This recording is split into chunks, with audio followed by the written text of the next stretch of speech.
Hey guys, welcome to this video.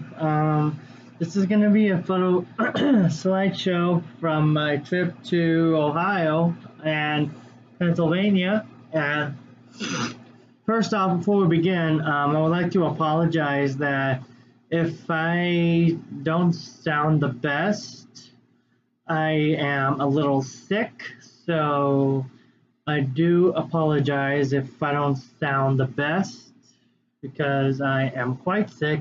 I just got a cold this morning on October 9th.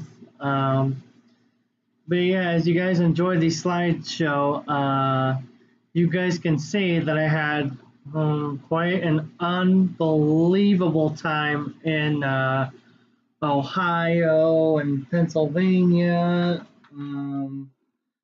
I got all 7 Class 1 railroads in one day on 2 different trains.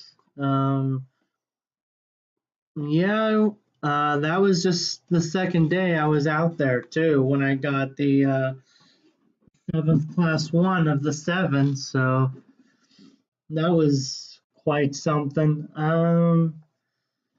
But yeah, it was nice. I met up with a local rail fan. Well, it used to be a local rail fan that kind of used to live in the Bay Area, but still kind of bouncing around between the Bay Area and Ohio. So, I mean, he's coming back to the Bay Area in March of 2019. So I'm happy to see him again. And yes, I saw him in 1943 in Ohio, which was awesome.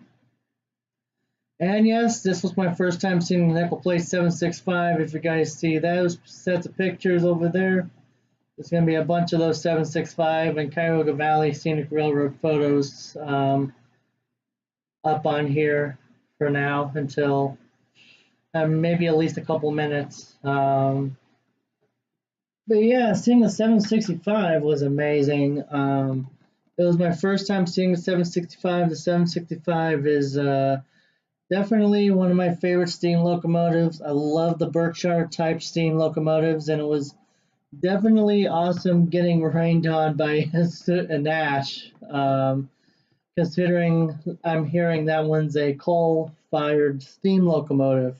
But it was definitely nice getting rained on by the ash left over from the steam over in Ohio.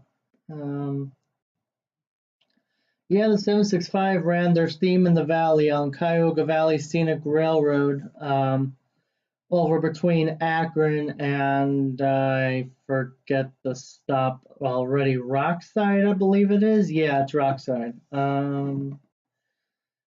Yeah, it was an amazing trip. I hope you guys enjoyed the series, to be honest. I mean, if you guys are only watching this video from the start, please go back and watch days 1 through 9.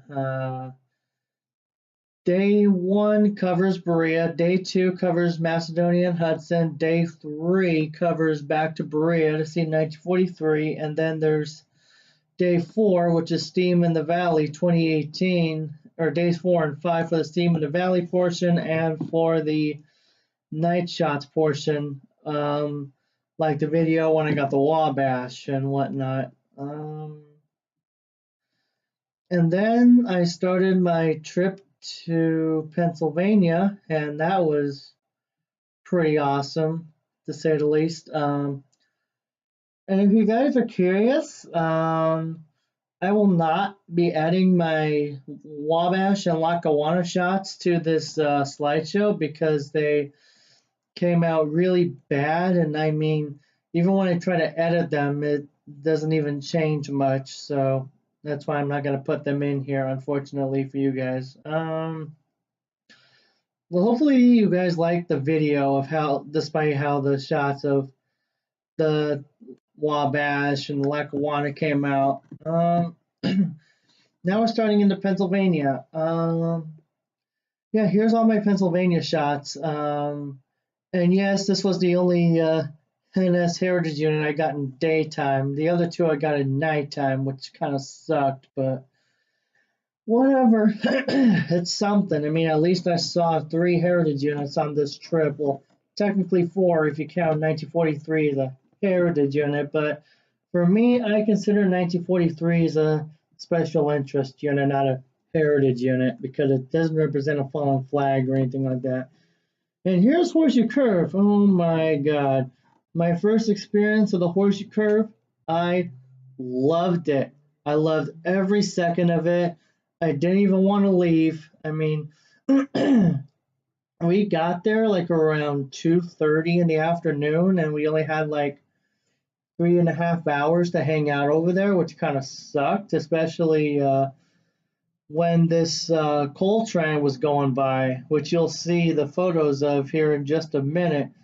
It just started dumping on us like crazy, so we had to retreat to the gift shop until the rain stopped, or at least we had to retreat to the yeah, there's where it started dumping on us, on that coal train right there. So we had to retreat over to where you board the tram to go down the hill into the gift shop area and whatnot.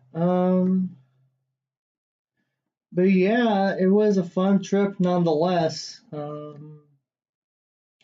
yeah, and seeing those eco units that or you see in those pictures, this set of pictures coming up was awesome. Just seeing Ennis in general, my favorite railroad of all time was awesome. But yeah, I definitely plan on visiting NS again in the future, especially after seeing a whole bunch of great stuff on NS. And here's all my shots from the diesel shop over in Altoona, Pennsylvania. The Juniata, I believe is how you pronounce it, diesel shop in Altoona. This was our last day in Pennsylvania, so this slideshow is coming to an end because I don't have a shot from Berea. Only like a few more pictures left till the slideshow is over, but I'm going to try to make this quick. But just to kind of wrap this up, this trip was probably the best trip I've ever been on. I mean, I was quite nervous getting over there, at least on my way over there, because I was really nervous for flying by myself for the first time, and it was my first trip like by myself across the US out to the East Coast. So it was definitely worth it in the end. And yeah, once again, I apologize if I clear my throat and whatnot. I am pretty sick, so nothing I can do about that, guys.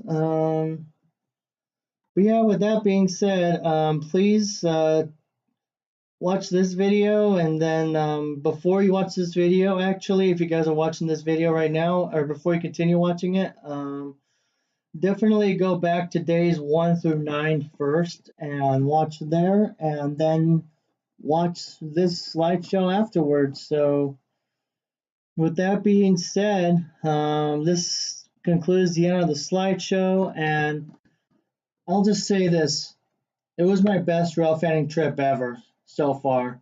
So much good stuff, and you name it.